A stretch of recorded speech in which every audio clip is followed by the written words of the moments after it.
Greetings, fellow airsoft and entrepreneurial business nerds. I am James, your favorite full-time airsoft operations manager. I am the full-time manager of an airsoft field called True Aim, which is in the Sacramento area of California. Airsoft is my full-time thing. I don't have any other job except managing an airsoft field. If you're here because you were searching for like business-related stuff, you don't know what airsoft is, good.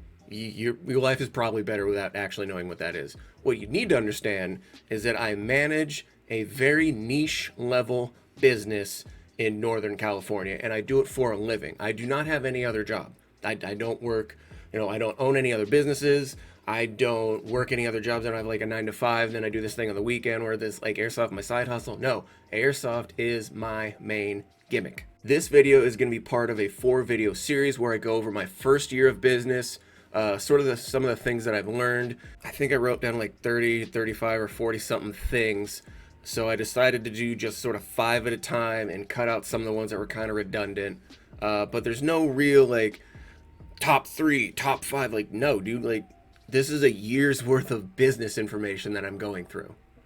So there's no like, if you only learn one thing, like not really. This is just a bunch of really sort of important tidbits, I guess you could say, on what helped me in my first year and how that has transferred over now going into my second year, and sort of how I'm using past practices and way forward and all sorts of other cool terms. Let's get into it. A lot of the stuff I'm going to talk about isn't really industry specific, or if it is kind of industry specific, I will try to break it down so that it's relatable in a general business sense. You need to have a high pain tolerance, and this is really more of like a behavioral or a mental thing on your part, meaning you need to be able to take criticisms. That's one of the biggest things with having a high pain tolerance. So let's say you get a 1-star Google review, which will happen. You need to read what that person is saying, understand their problem, and try and solve that instead of just going, screw them, it's a 1-star Google review. People are gonna look at that. Let's say you own a business and you get a 1-star Google review because the customers were too loud. That's not really something you can control. That's beyond the course and scope of your, like, you can't really control, I mean, unless you run a library or like a meditation studio of some kind. Like, look at what they're saying and figure out if you can control it or not, and then go forward.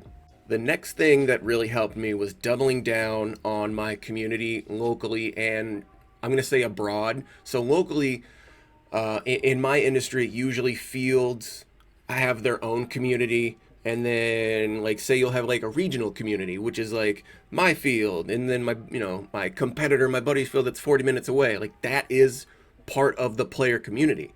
It's maybe not necessarily part of your business community. Your business community is really just you and your customers, but your customers are going to focus on their general overall sense of community. So all the fields in, a 1-hour driving radius, or maybe the airsoft community in your state or your region, or all airsofters everywhere are the community.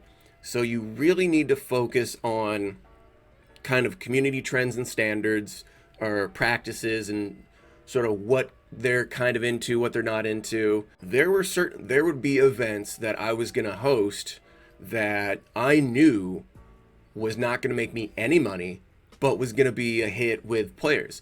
So I used to do, in kind of like the springish fall time before it got super hot here in California, I would have free play nights. There was one field that we built, we call it the speed field, and it's turf, like football turf and some netting. Kind of looks kind of like a paintball field if you're not familiar to the airsoft world. It was brand new. We spent about $6,000 on that field to make that field alone. And to help build the attention, I just started having free play days during the week. And I knew not only was I not going to make money, I was probably going to lose money technically, or at least time, because I wasn't going to pay my staff members to go, operate it. So I went on my own time and had this free event, and I'd get about 15, 20 players or so, somewhere around there. But what those players were doing were they were getting me attention. So I was getting social media pushes. I was getting tagged in Instagram. I was the subject of Instagram stories. Customers were making YouTube videos about it and talking about it online, and they were doing my marketing for me. So doubling down on your community kind of benefits you both ways. The only way it won't necessarily benefit you is short-term money. If you're looking for short-term financial gain, I don't know how you got into the business world in the first place. Next one is really specific to retail. You can never buy enough product, especially now in my industry, in airsoft. Almost everything comes from Taiwan, Japan, or parts of China. Mostly it all comes from overseas in Asia. It's hard to get anything right now. So you can really never buy enough product. Where I used to maybe buy 10 to 15 of one item, I'm now finding that I have to buy 20 to 30 of that same item because I don't know when I'm going to be able to purchase that item again. It might be 2 months, might be 6 months, might be a year. I don't know. So I kind of have to stockpile my inventory and just sort of hope it sells and I don't have to sit on it for too long. What really helped us out and what really helped me out was having a what I call a 3-month survival plan. It's not really like a savings account for money. It's what am I averaging for the 3 months? So how many players am I getting? How many customers am I getting? How many items am I selling?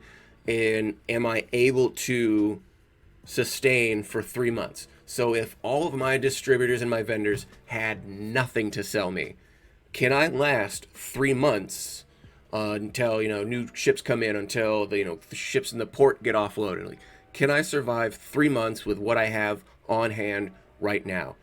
That really saved us when BBs were those little plastic balls that players shoot at each other, which is like the lifeblood of the industry. When there was a BB shortage last summer, we had already stocked up plenty just as a precaution, and we got through 3 or 4 months before we had to worry about anything. And in that time, our distributors were able to restock and we were able to continue operation. But it got real close. Being able to react quickly. For the first 6 months of 2021, we were not renting any equipment on Saturdays. We only rented equipment on Sundays. We honestly did this to make our lives better. I'll be perfectly honest. Anyone that deals with rental equipment knows how much of a pain in the butt that is, but you also understand how much money that can also bring in. During the summer, mind you, we're outdoors in Northern California. It gets hot in the summer. During the summer, when our attendance was going low, we started adding rentals to Saturday, so the players that were showing up were now able to bring their friends, and I was able to make a little bit more money. We had come up with that plan, I think, in like maybe the first month of summer, after we saw like our numbers were consistently dropping. My business partner, my CFO, and I were like, all right, we need to do something now. So we were able to react quickly. Caber, who the f*** are you, nerd?